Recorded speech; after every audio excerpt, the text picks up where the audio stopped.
right. So you're joined today by Lumina Foundation and Accenture, and we're very happy to be releasing our second in a series of ROI analyses for tuition and talent investments. We've been working with Accenture for, I think about a year now to develop a very robust methodology and corresponding set of analyses that measure, for we think the first time in a very comprehensive, transparent, and rigorous way, the return on investment from this type of talent investment. I'm joined today by my colleague or my partner in crime, Emily Busch, who is with Accenture and will lead us through the technical aspects of this plan. We have three key agenda items that we'll talk about that Emily will go through in greater detail. First, our approach. Second, what results we've seen to date. We'll do a review of our study with Cigna, which we released about maybe a month and a half ago, and next steps.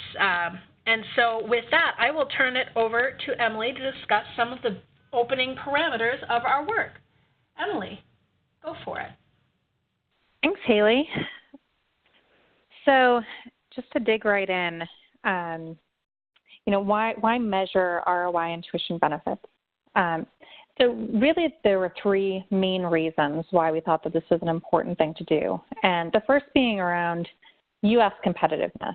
The U.S. is competitive only to the extent that the corporations in the U.S. can compete successfully against other organizations in the global economy, but doing so in a way that is going to not just uplift the company, but also uplift those who are living in the communities the corporations operate in and who are employees of those companies.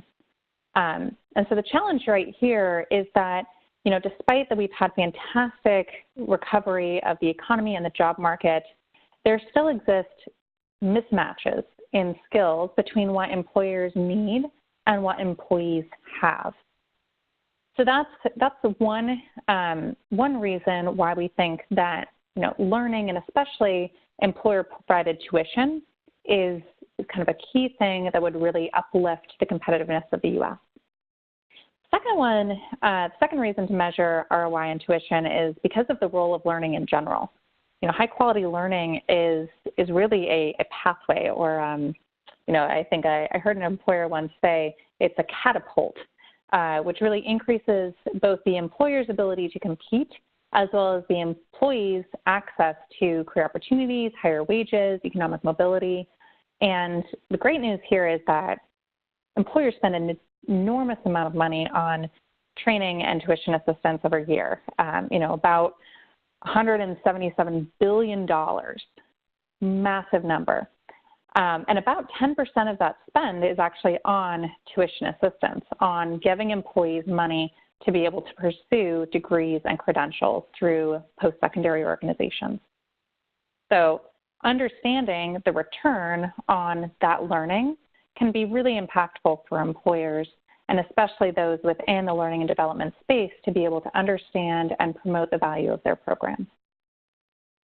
The third reason is really around understanding that more specifically. So, despite 60% of employers offering some form of tuition assistance or tuition reimbursement, only about 2 to 5% have actually measured the ROI on these investments. And most companies actually treat these, tuition assistance dollars as a benefit versus a part of their actual, learning and development strategy in the way that they're developing and enabling their talent. And so this really brought Lumina and us in partnership with them to the question, what is the value created by these programs, both for the employer and for the employees? And the hope really is by understanding the value that's created, organizations will, if they're seeing positive returns, will be able to scale and increase the effectiveness of their programs and get the skills and the talent that they need. And the employees are really able to progress their careers, access new career opportunities, and get that social and economic mobility that they're really looking for. Emily, if I can break in for just a moment, I think I had presumed that it would go without saying that the folks on the line understood who Lumina Foundation and Accenture were. So I'm going to give you a minute in just a second here to explain why Accenture is a really great fit for this type of project. But first, I'll tell you all who Lumina Foundation is. We are a large private foundation based in Indianapolis, and our sole goal is moving the country toward what we call Goal 2025, and that is 60% of Americans with a high-quality post-secondary credential. And by credential, we mean everything from certification and up, some measurement of skill and learning that is transportable with the learner, with the student, and represents something meaningful that they can take with them for future education and employment. Emily, can you explain a little bit about Accenture's reach and your qualifications for this type of study? Absolutely. Yeah, so for those of you not familiar with Accenture, we are a leading global professional services company, and we provide a broad range of services across strategy, consulting, digital, technology, and operations. And so what I like to say in layman's terms is we go in and we're able to help organizations solve problems and address challenges that they're facing. And the reason that, Accenture is well suited for this work and the reason that I'm talking to you today is because we do have expertise in both nonprofit and education-focused organizations such as Lumina, but also in the for-profit sector, with many of these companies that are offering these types of tuition assistance and reimbursement programs, as well as expertise in HR, analytics, and talent management. And so for those reasons, hopefully we've had a great partnership with Lumina and have really enjoyed doing this work with them. Terrific. And before we really dive into what I think is going to really appeal to the nerds in the audience this afternoon with the methodology and findings, I want to just point out a couple things.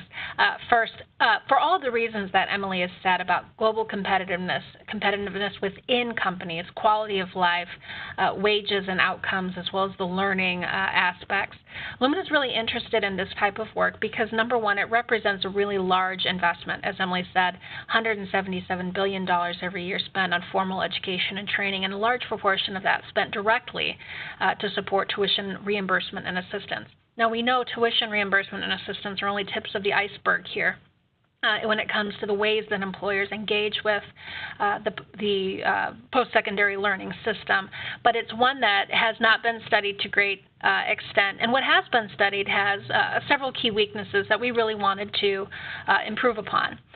Number one, we really wanted this work to be highly transparent. So we've been working with companies across a variety of industries. This is our second study, but it's the second of 5 or 6 studies that we'll be releasing over the next couple months. Work very transparently with our companies to ensure that the study was objective first, that it was not in any way swayed by the company's desire for the results to be one way or another, or the institution of higher education's desire for the results to be one way or another, and that it was enabled to, that we were able to portray the results publicly. And we thought that was really important. Second, that this objectivity we think is really important. So Accenture, as a third-party, highly respected, highly competent provider of the analytics, we thought that was very important.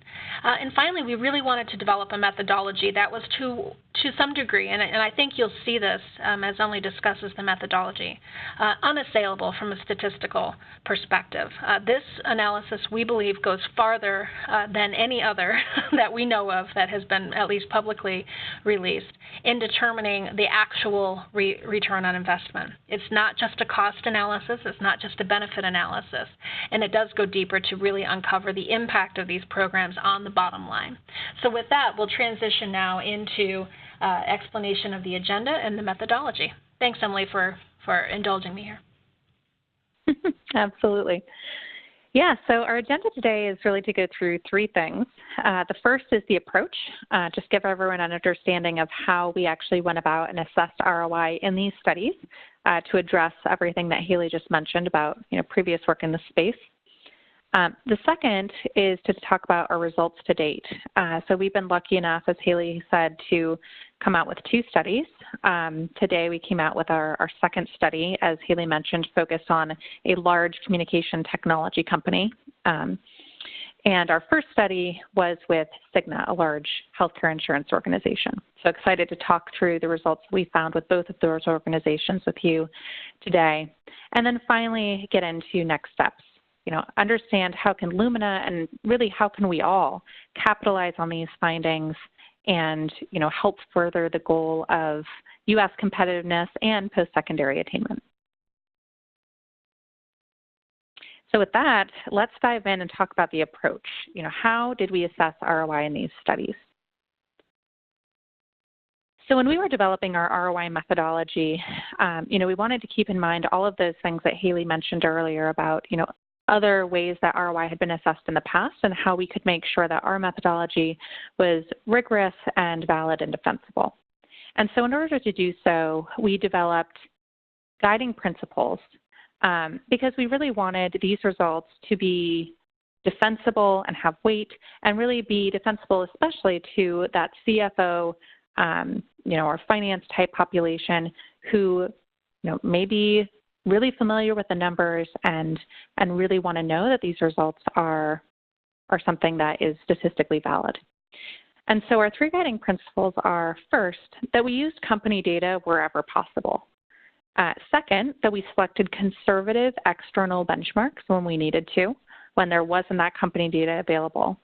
And then finally, we applied statistical analyses and techniques to isolate out the effects of variables or factors outside of someone participating in one of these tuition programs that may influence the benefits that we're seeing, so that we're really positive that the benefits we're seeing are only attributable to program participation.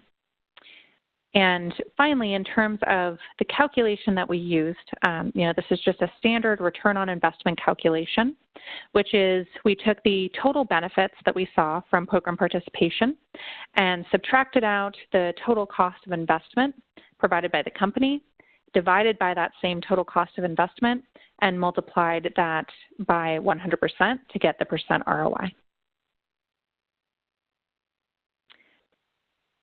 So before we even dug in and started looking at ROI, we developed what we called our ROI Framework. And so when measuring the return on investment of these tuition programs, we really wanted to be as comprehensive as possible, being able to evaluate the potential benefits, but wanted to also make sure that we were selecting factors that were specific to and meaningful to the employer study partner that we were working with. And so as you can see, we really thought about benefits in 2 ways. Everything highlighted at kind of at the top there in green. So we see benefits as either being ones that will drive revenue. So participating in the program drives revenue through gains to productivity gained by employees in terms of new skills, or indirect benefits, through higher brand recognition for your company or more highly engaged employees. And the second way that we thought there might be benefits from these types of programs was from a cost-saving perspective. So you could either save operational costs through time saving or something like that, as well as through avoided talent management costs, through reducing your turnover or increasing promotions and transfers. So when we partner with our employers, we really take them through this framework and work with them to figure out, where do they think that they're getting benefit from their programs, and where do they have the data for us to be able to really analyze and understand that value that they're getting. And as you can see, we've actually looked at a total of 6 factors already across our 2 partners that we've completed studies with, as well as a few additional partners we're currently in progress with. And those factors include productivity, employee engagement, turnover, promotions, internal job transfers, and absenteeism. Finally, we don't want to forget the investment part of this puzzle. Employers are making investments in the tuition and in the training of their employees. And so although we have, comprehensive training costs and opportunity costs listed, the ones that we see come up over and over are really 2 main costs. The first being the investment the employer is making in the actual tuition payments that they are either paying to the university or a post-secondary educator, or paying to the employee through reimbursement methods. And the second being administration costs. So to have this program, typically there are either folks inside the organization or third-party vendors outside the organization that are working with and administering the program. So we want to take into account all costs associated with that.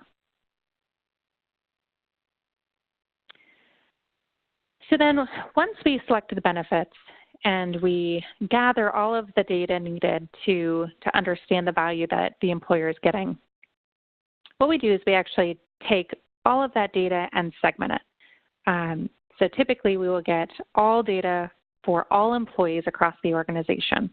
And what we do is we just take that data and break it into who participated in the program during our study time frame versus who did not participate in the program.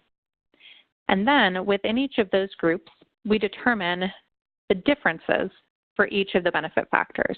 So for instance, we have a couple of examples listed here, such as turnover, but we might just look at for participants, what was their turnover rate? For non-participants, what was their turnover rate? And so we have a clear comparison there. So we could stop there, and I think as Haley alluded to, many studies do stop there and just look at that difference and say, look, there's a difference here, that's fantastic. But we really wanted to take it a step further and make sure that we are only counting as a benefit, those dollars that are truly attributable to program participation. And so in order to do that, we use a statistical technique called clustering to isolate out the effects and the influence of any other variables or factors before we finalize the total benefit or loss attributed to participating in the program. So for instance, if we continue to use turnover as our example, and I'll be kind of walking through the slide left to right.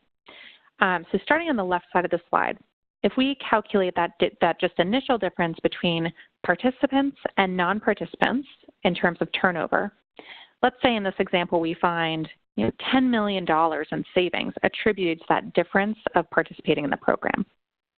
However, we know that the difference between participant and non-participant results is likely not just due to program participation. There's lots of other potential factors that influence those turnover savings. So by performing statistical analyses and doing what we call clustering, we can actually determine what those other factors are. So in this example, we determined that age was also influential on turnover and was causing some of the turnover savings. And so in this example, we found, about $2 million of those dollars attributable to age. So once we kind of factor out that $2 million attributable to that other influential factor, we feel really confident that the final amount of benefits, in this example, $8 million, that we're seeing from turnover is truly attributable to program participation versus to other factors or variables. And it's important to point out here that doing this sort of work actually reduces the ROI. So, we're trying to, as I said, be as rigorous as possible and as true to studying the actual impact of the program on the bottom line. Absolutely. So one final step. Oh, Haley, go ahead. Go ahead. No, go ahead. Okay. All right. So one final step that we do to kind of wrap up the process is not just have an ROI number or percent, but actually determine the organization that we're working with, determine their ROI measurement maturity.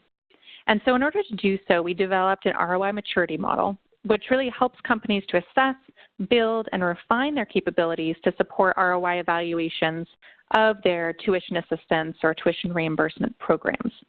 And, we know from our research and from our work in this space, a return on investment is increasingly needed in this space to help, HR and learning and development leaders who know that these programs are fantastic investments and great ideas to be able to substantiate their claims with actual financial information and understand the performance of these programs on a year-over-year basis. And so as a final step, we really determine kind of where does each organization fall on this maturity model, and then what are some ways that they can just continue to increase their maturity and be able to continuously assess and measure the ROI on their programs on a year-over-year basis to just continue to increase those results and the return on investment for their organization.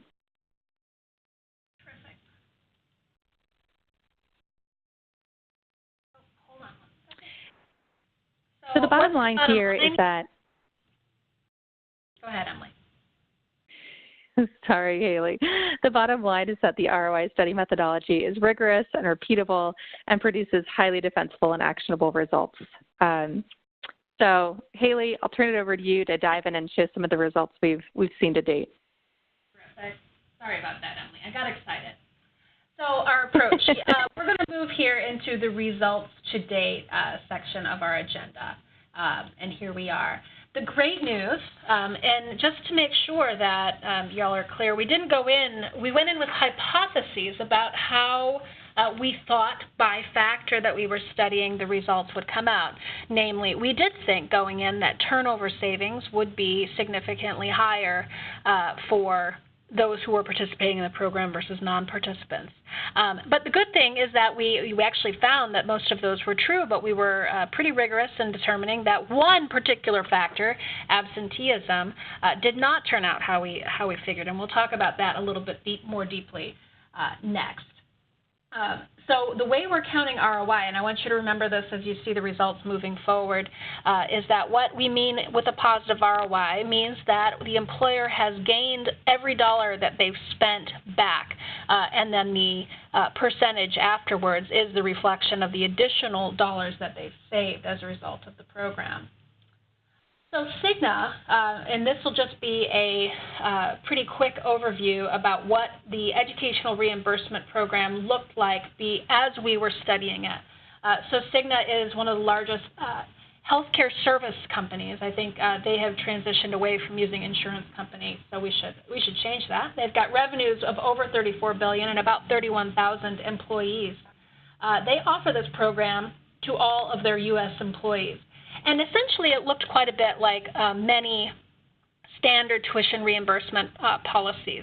It capped out at the 5250 level for undergraduate level courses and could be used to pursue degrees offered by just about any accredited institution in just about any field.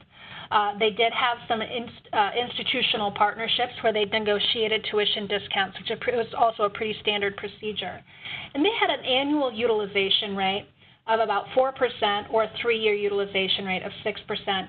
And that's roughly average. We very rarely see companies with anywhere over about 6 or 7%. So they looked pretty average when we went to study them. What we found across the factors that we studied 3 factors: promotions, transfers, and turnovers. And Emily, I'm going to let you kind of dive in here to talk a little bit about the specifics of what rates we used and those kinds of factors, if that's okay.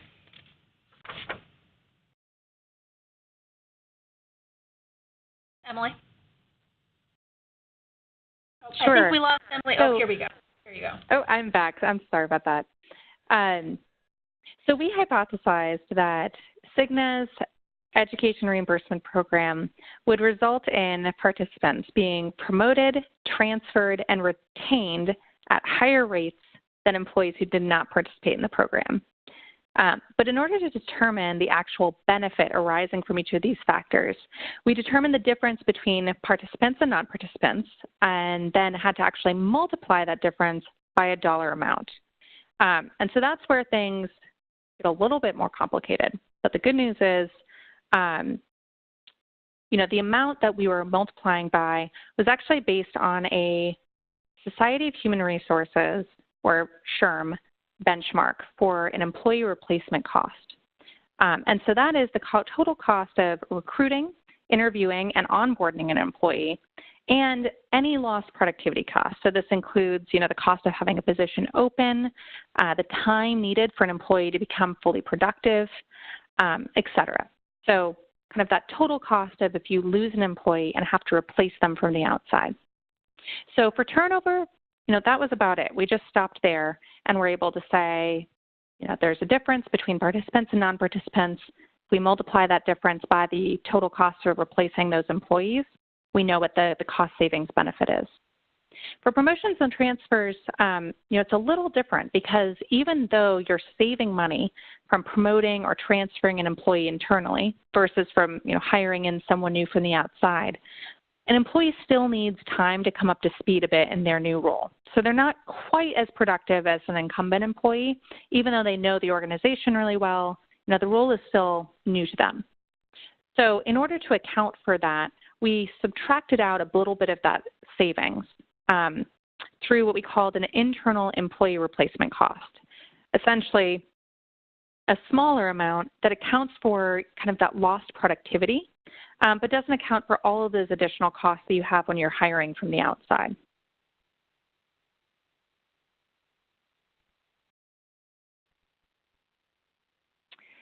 So this is the point of the presentation that for those of you who are analytical, numbers, data people, you are really going to enjoy. So this is where we really dive into the findings, the detailed findings, and the statistics that we went through to get to our ROI number. So after going through kind of initial calculations, and looking at participants versus non-participants on each of these benefit factors, we found that our hypotheses that I just mentioned were correct. So as you can see here, for each of the benefit factors, we've got non-participants in the blue, and we've got participants in the orange. And so the difference between those, as you can see for both promotions and transfers, participants were promoted and were transferred at a higher rate than non-participants. So for promotions, about 10% greater promotion rate for those people who took part in the program, and about 7.5% promotion higher transfer rate for people who are in the program. For turnover, although you see the bars are flipped, it's still good. So non-participants turned over at a higher rate than participants. So Cigna was actually able to retain employees longer if they were in the program by about an additional 8%.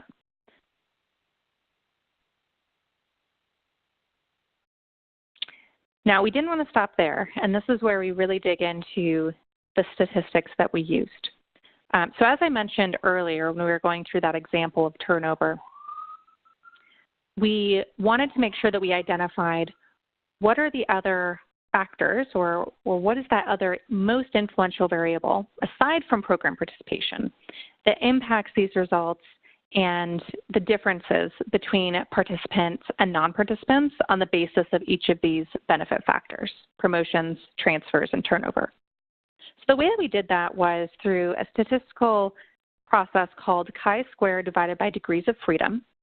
And essentially, we use this analysis to identify that top influential variable for each factor.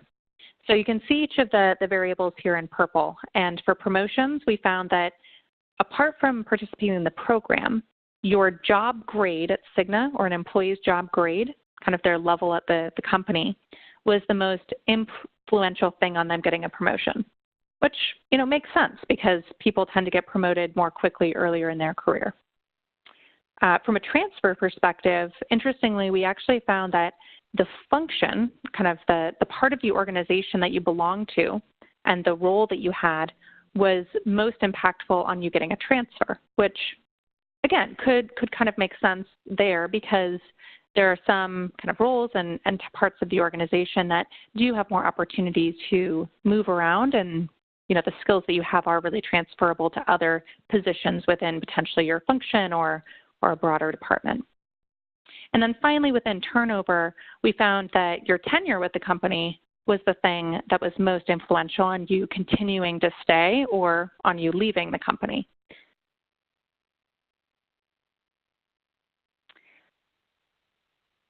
So then if we dig into our turnover insights, it looks like unfortunately our graph didn't quite work here on the top, but you can still see the size of the bubbles, which is excellent. It's the most important part.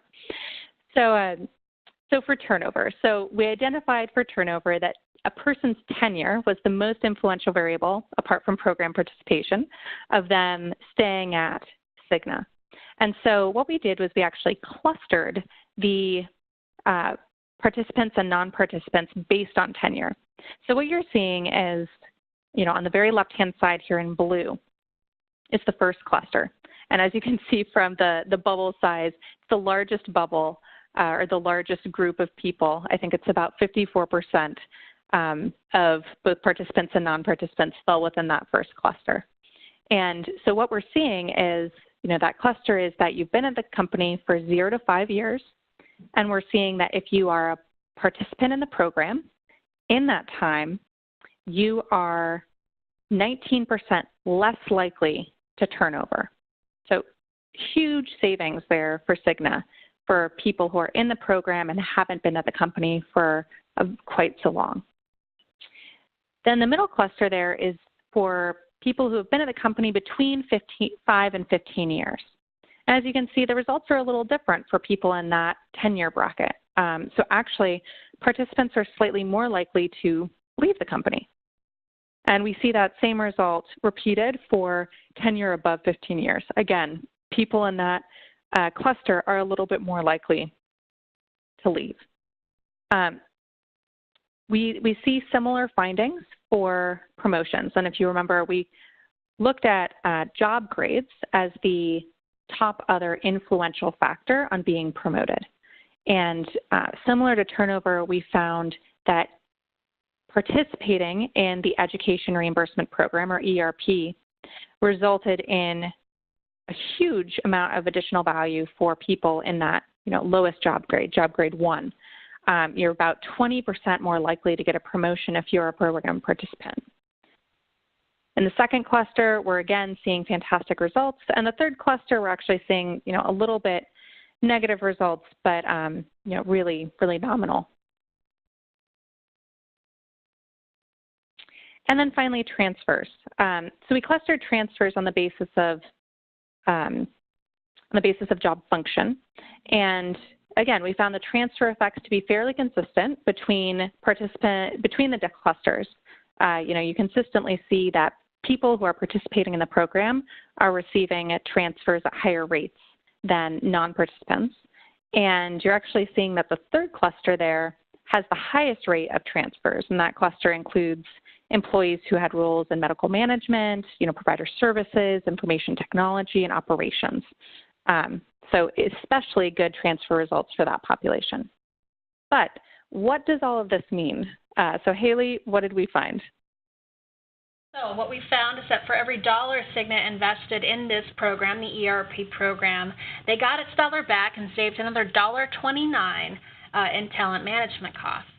Further, what we saw is that employees who used the program, the frontline employees in that first, second, and third clusters of levels, as Emily discussed, achieved 43% higher incremental wage gains and were more likely to be promoted. So you've seen these results before. 129% is a really solid investment. And so we were very excited to be able to show you this particular slide here. It's a great finding. What we found is that, in terms of Cigna's maturity, and of course they've seen this as well, so we're not talking out of turn here, is that, prior to their engagement in this study, they had really not been very public about their results, and they had pretty strong talent and skills when it came to talking about this. Their data quality was actually quite good, and this is one of the areas that we found there's a huge amount of variability across and among employers, but that they did have a little bit of difficulty drawing down on that data.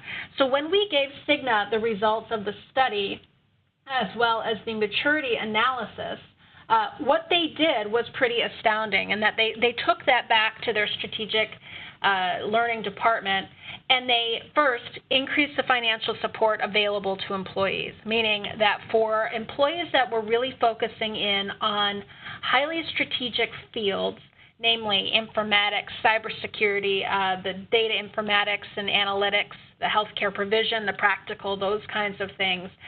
They will receive now $10,000 for undergraduate level coursework and $12,000 for graduate level coursework. They subsequently lowered the level of support available for those studying non-strategic fields.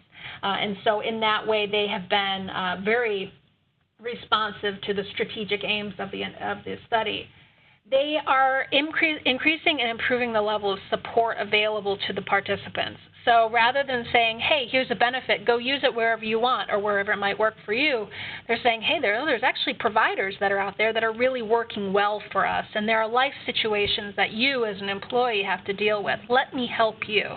So we are very excited about the level of support, the advisory services that they're calling this, to enable these adult learners, who many of them have other life challenges, to gain those kinds of services.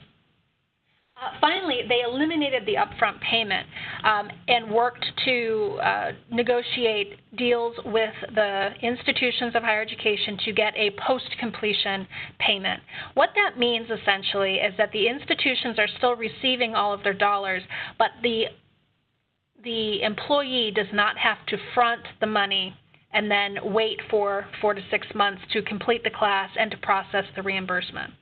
I think about this from the perspective of being able to come up with $5,250 up front, or being able to not make that upfront payment. We think particularly for those at the early end of the career spectrum, those making $40,000, $50,000 or less, this is going to be a very meaningful change, and we do expect, in fact, for their utilization rate to go up purely as a result of this. So broadly speaking, the great effort that they've made as a result of the study to become much more strategic about how they're investing their dollars, that's been really gratifying. So that is Cigna's plan. Now let's take a quick look and go into large context plan, which is called TAP. This is a very, very large company. They have revenues of over $100 billion, and we're studying their tuition assistance program. Again, this is a pretty standard program when you really take a look at it. Taps out around $5,250, though that's not nearly what employees utilize per. They have a quite high utilization rate of about 9% of all employees, and they have two workplaces, the management workforce, which is comprised of employees focused on the business development strategy and corporate functions. They spent about $138 million between 2012 and 2014. And the great effort we made here was, on the data side in particular, the large contact ended up transferring about 1 million data records to Accenture for this level of analysis. So we're very thrilled about their capacity to get us strong data for the analytics. Emily, you want to dive in here on what we learned? Absolutely. So large Comtech selected the same benefit factors as Cigna. They wanted to look at those talent management factors of promotions, of transfers, and of turnover. But they were also able to give us data to look at one additional factor, which we've highlighted here, absenteeism. So we hypothesized for absenteeism that participants would take fewer unplanned absences as a result of their participation in the program versus their non-participant peers. And the absenteeism calculation is a little different than that of turnover, promotions, and transfers, in that we really calculate the productivity loss of an employee taking an unplanned absence to the business. So, if someone just decides not to come into work one day, depending on that person's role, the work still needs to get done, so other team members kind of have to pitch in, and they're therefore less productive on their own roles. Some pieces of that employee's job are just not done. Perhaps you need to have, a temp worker come in and fill that position for the day, which costs additional money. So those were the types of productivity losses that we were trying to capture as part of the absenteeism calculation. So what did we find looking at those four benefits? The great news is that the large Comtech ROI study really demonstrated similar findings to that of the Cigna study, and that it is this program is a valuable investment for both the business and for its employees. So from 2012 to 2014, which was our study timeline, the Tuition Assistance Program produced an ROI of 39% due to increases in promotions and job transfers and increases in retention as well. So about 3.7% more promotions, 4.2% more internal lateral transfers, and 4.6% increase in retention. Now, you may notice that its ROI is slightly lower than that of Cigna's program. And that is because our hypothesis for absenteeism was actually incorrect. We found that unplanned absences actually increased for participants. So we had a bit of a loss there, which, when you think about it, actually isn't that surprising. Many of these folks are, and, we heard, I think, retrospectively in conversations, many of these people do take unplanned absences in order to study for their courses. And so that was actually one of our recommendations back to large CommTech is, is there a way that you can either provide training to your employees to help them manage their time better, or, understand that this is something that's happening and kind of build that into your policy so that you aren't having as many of these unplanned absences, but can rather take them into account and enable that study time or that paper writing time for the employees who are taking advantage of this program. So now that we're at the end of two studies, both Cigna as well as large CommTech, we're seeing some common themes across the study process and across the financial and employee value that's achieved through these types of programs. So in terms of the study process, we really found that data access tends to be a little difficult or complicated. It's hard to navigate these in HR systems, and both Cigna and large CommTech had, multiple different systems that they needed to pull data from. So a little bit of a process from that perspective, but once we received the data, I think Haley mentioned this, it's really high quality across both employers we worked with. However, there were a couple gaps in the data that we would have loved to have information for, such as, an employee's prior level of educational attainment. So understanding, this employee that's taking a bachelor's degree course in mathematics, does the employee already have a bachelor's degree and is just taking this course to kind of supplement their education and knowledge? Or is this person actually working towards, first-time degree or their first bachelor's? That would have been really interesting to understand. And additionally, employers tend not to capture if employees have actually completed a degree through these programs. And we think that that's a great opportunity for employers to start capturing that data, because that will really enable them to even more concretely say, here's value that we're producing both for the employees and for us as additional employees get their degrees. From a financial value perspective, we've also seen, as you just heard, there's positive ROI across these programs for both of the employers. And the program's value is mainly driven just by talent management savings alone. And that was mainly just because of data availability. So, something that we've wondered is, what if we were able to understand and get data for these other benefit factors? What types of value or what, magnitude of ROI would we see if we were able to capture, additional factors like productivity or like brand uplift? That could be really interesting and exciting to see as well. And then finally, from an employee perspective, we consistently found through interviews and, surveys of employees that employees really value these programs. We heard multiple times, even from employees who were not participating in these programs, that the program was one of the main selling factors for coming to and working for that employer. Just the promise of that type of investment in them as an employee and in their education and in their future made them, want to work for the employer and made them stay with the employer, to be, completely honest.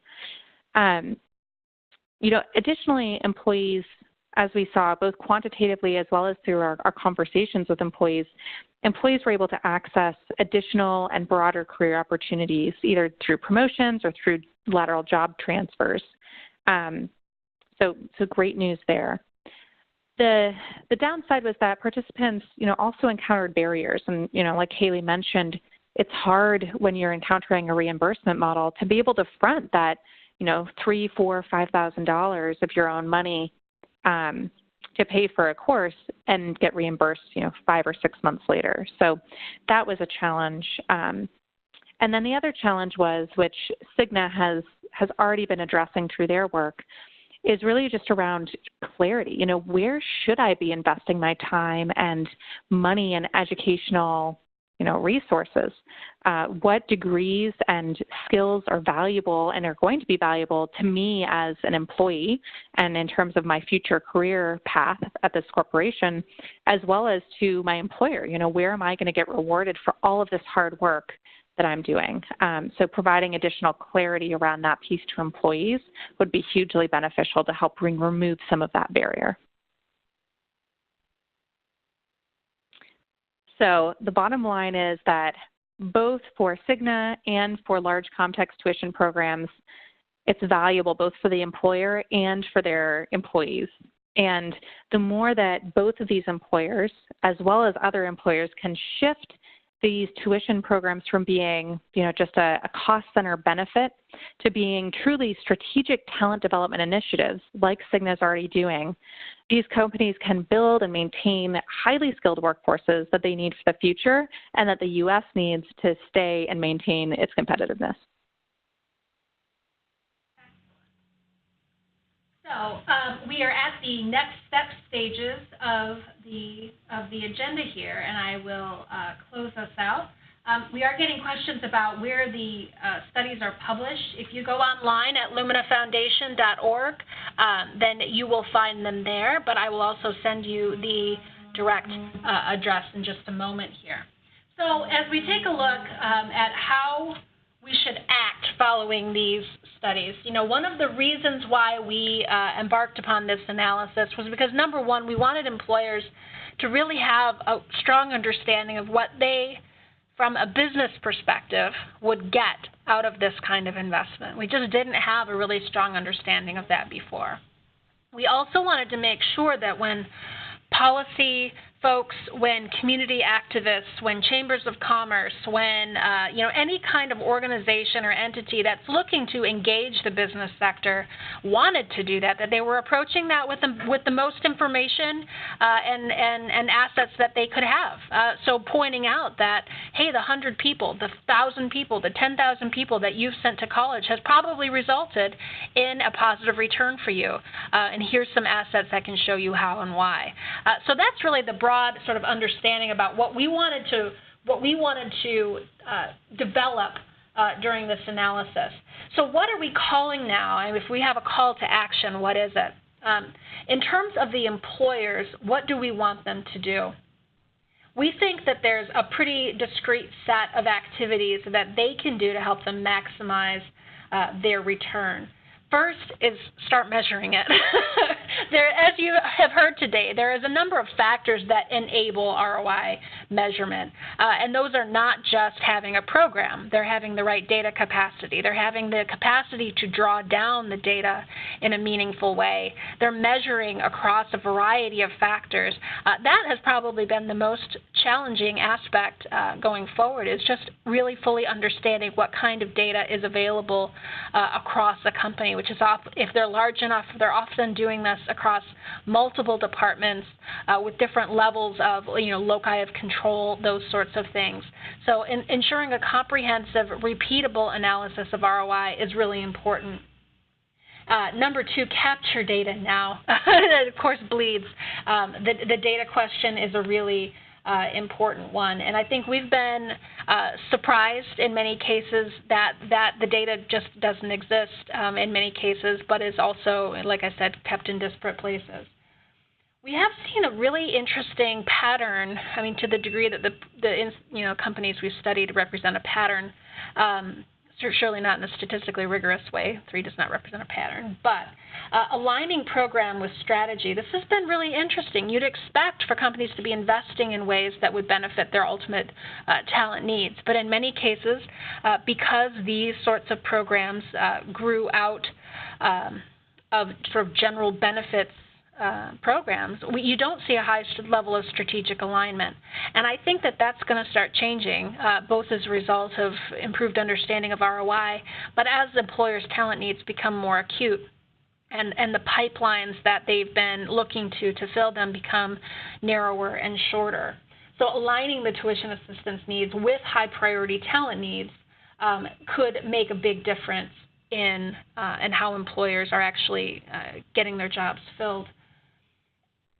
Fourth, promote programs. We did some survey work with our friends at the LA Chamber earlier, I think in 2014, and what we found was not shocking. I mean, if anybody, I think, on this phone could resonate with one of this, with this information, is that employers rarely do promote these sorts of programs. In fact, where do you often find them?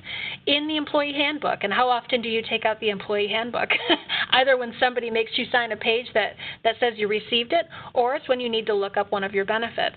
So what we're talking about with employers is that there is almost certainly a cost-benefit curve. Right, and we are, looking for employers to start really understanding where they do reach their maximum cost benefit, and probably don't take it beyond that unless they're willing. But there is certainly more to be gained in terms of the cost benefit by increasing the utilization for many of these companies, where utilization hovers between 1% and 5%. And finally, this level of programmatic support is really important. We are seeing many more companies that are considering partnerships with local nonprofit and strategic groups in local communities, with other kinds of organizations that can provide really high quality access for the students to take care of their other needs, take into account, commuting patterns and prior credit, and maybe they're in a situation where they started college but didn't finish and need help figuring out how to get their transcripts released or their parking fines taken care of, any of these factors. So we're pretty excited about the movement we're seeing amongst our study partners, and are really looking forward to contributing to the more expansive view of this work.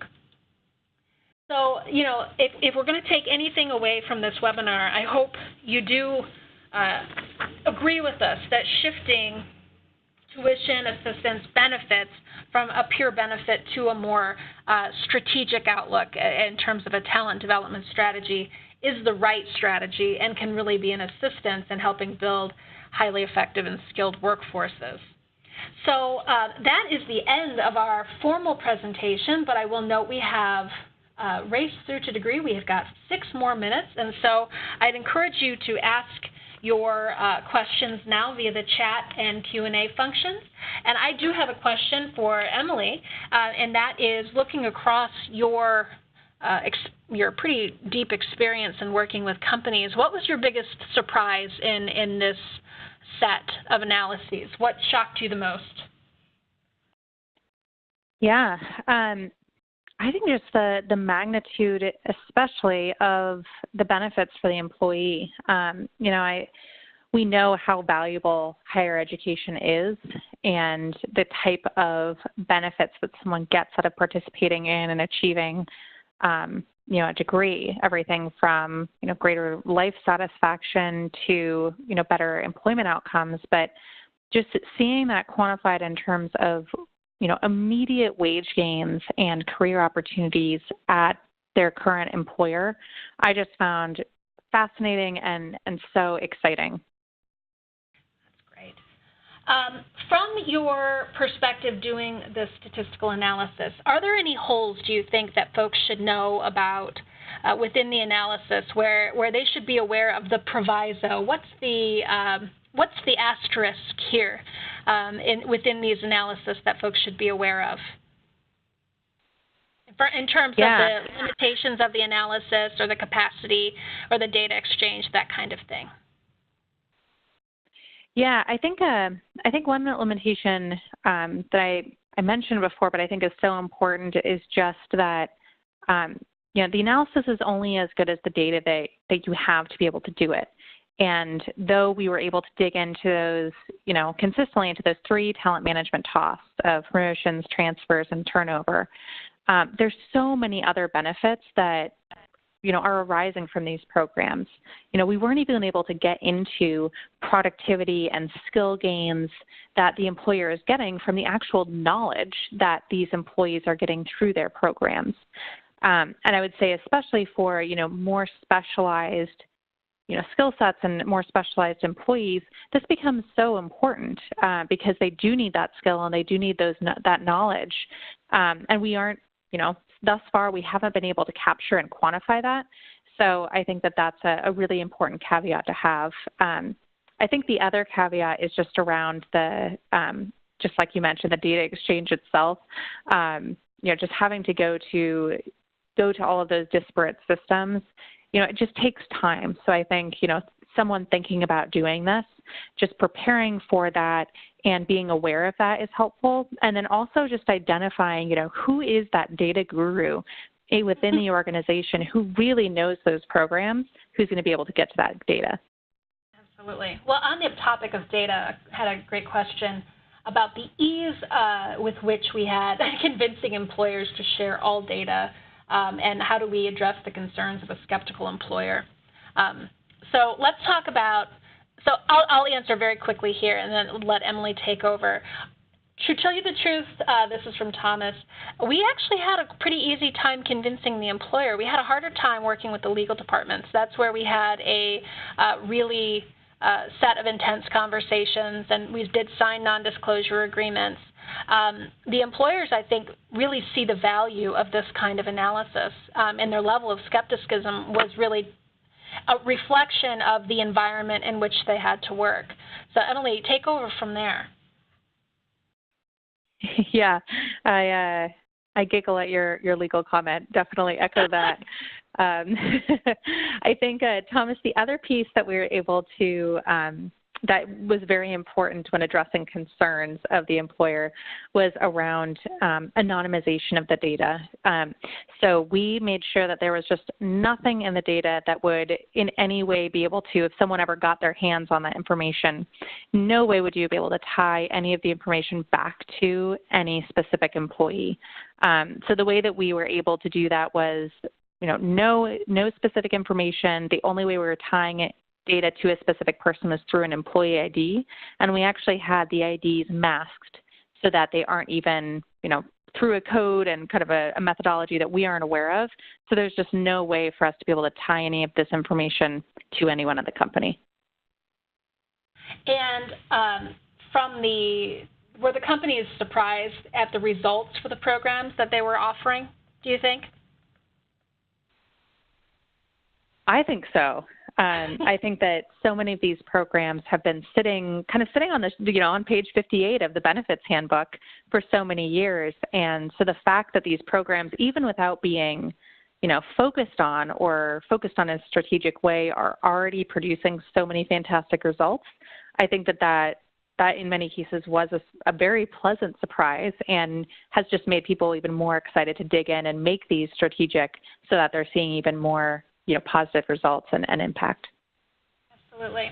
We did have a question about the comparability between the 129% at Cigna and the 39% at Comtech.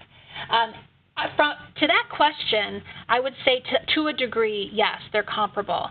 And Emily, take over here when I'll wrap up in just a sec. We did use the same methodology for both of the employers.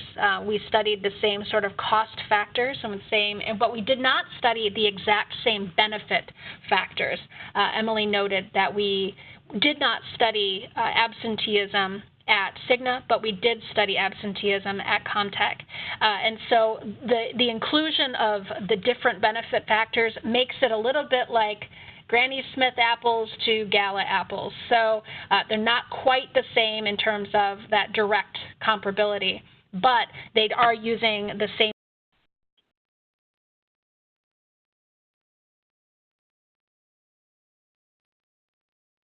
Hello?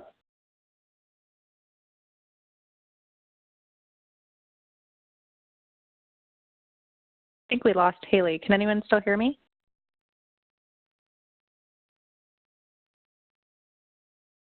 Oh, okay. I'll keep going then. Thank you, Thomas. So I think just to build on what Haley was saying, comparing apples to apples, I think one piece is around the benefit factors. We were able to measure 3 of the same benefits, but, large Comtech did have absenteeism thrown into the mix. I think the other thing, though, that was unique was, very different businesses and very different workforces. The large Comtech, as we mentioned, had a very large kind of management or like very, more kind of corporate business focused workforce, which was about half of its employee population. But then the other half was this kind of very large customer service workforce that's actually, out, interacting with customers on a daily basis. Very different skill set. And it was about a 50-50 split for the large Comtech versus for Cigna. Obviously they also have a large customer service workforce, but very different kind of scale and magnitude of that workforce versus the rest of the business. So I think those are the kinds of things that we wanted to keep top of mind when we were thinking of, the impacts of these programs and all of that, if that's helpful. Emily, this is Haley. I'm very sorry about that. There's a storm happening, so I think I got kicked off a little bit here. So that's great. So I think we are at the witching hour here, and I want to respect folks' time, but I do appreciate the questions. And I would like to note that if you have any questions or comments or levels of interest in going deeper with this work, we are more than happy to get on the phone with you and help you really understand what we're trying to accomplish here. Just so you're aware, we will be releasing at least 3 more studies within a number of different industries over the next several months. So we're very excited about that, and I hope you stay tuned for those results. I want to thank Emily and her team of really exceptional analysts for doing just an amazing job. And thank you all for sticking with us this afternoon. I appreciate it.